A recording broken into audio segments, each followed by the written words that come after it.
दोंडाईचा नगर परिषदेचे माजी नगरसेवक तसेच दोंडाईचा शहर क्षत्रिय मराठा समाजाचे माजी अध्यक्ष व प्रतिष्ठित उद्योजक विजय शिवाजीराव मराठे यांच्यासह त्यांच्या कुटुंबावर झालेल्या प्राणघातक हल्ल्याचा निषेध करत त्यांच्या कुटुंबावर नोंदवलेल्या खोट्या अॅट्रॉसिटी व विनयभंगाच्या गुन्ह्याची निपक्षपणे चौकशी करून न्याय द्यावा अशी मागणी धुळे जिल्हा सकल मराठा समाज व दोंडाईचा क्षत्रिय मराठा समाजाच्या पदाधिकाऱ्यांनी निवेदनाद्वारे केली आहे।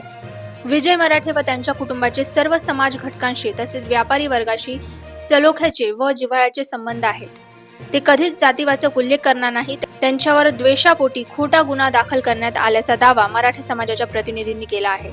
या सर्व प्रकरणाची निपक्ष चौकशी व्हावी अशी मागणी धुळे जिल्हा पोलीस अधीक्षक विशाल आनंद यांना निवेदनाद्वारे करण्यात आली आहे। न्याय न मिळाल्यास मोठ्या प्रमाणावर आंदोलन करण्यात येईल असा इशाराही निवेदनाद्वारे देण्यात आला आहे।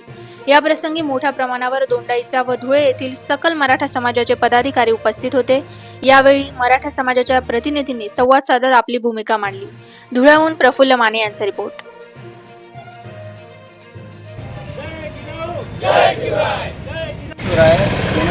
विजय मराठे यांच्यावर जो प्राणघातक हल्ला झाला आहे ऑर्डरवरून जो गुंडगर्दी प्रवृत्तीच्या लोकांनी जो राजचं घडवलेलं आहे त्याच्यावर कायद्याने कारवाई झालीच पाहिजे आणि विजय मराठे यांच्यावर जो खोटा अॅट्रॉसिटी गुन्हा दाखल झाला आहे तो रद्द झालाच पाहिजे हे सकल मराठा समाजाकडून विनंती आहे आणि एसपी साहेबांनी याची सखोल चौकशी केलीच पाहिजे, नाहीतर मग आम्ही आंदोलनाला बसू, मोर्चे काढू।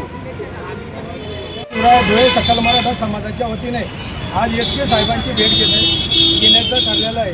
कारण दोंडाईच्या शहरात सकल मराठा समाजाचे कार्यकर्ते विजय भाऊ मराठे यांच्यावर जो प्राणघातक हल्ला केला गेला, यांच्या परिवारावर जो प्राणघातक हल्ला केला गेला त्याच्या संदर्भात आज मागणी करण्यासाठी आम्ही एसपी ऑफिसला चाललो। कारण त्या शहरातले सराईस गुन्हेगार त्यांच्या हॉटेलीवर जाऊन दादागिरी करतायत आणि दादागिरी हे नगरसेवक लोकप्रतिनिधीला केल्या जाते तर सर्वसामान्य लोकांचं काय त्या गोष्टीचे। आणि 3 दिवसानंतर 13 तारखेला त्यांच्या इथं आरोपींनी हल्ला करायचा आणि 3 दिवसांनी त्यांच्यावर खोटे गुन्हे दाखल करायचे। म्हणजे तुमचं कुठं ऐकलं गेलं नाही, तुमच्यावर गुन्हा दाखल झाला म्हणून तुम्ही त्यांच्यावर खोटे गुन्हे दाखल करायचे, एकदम चुकीची आहे।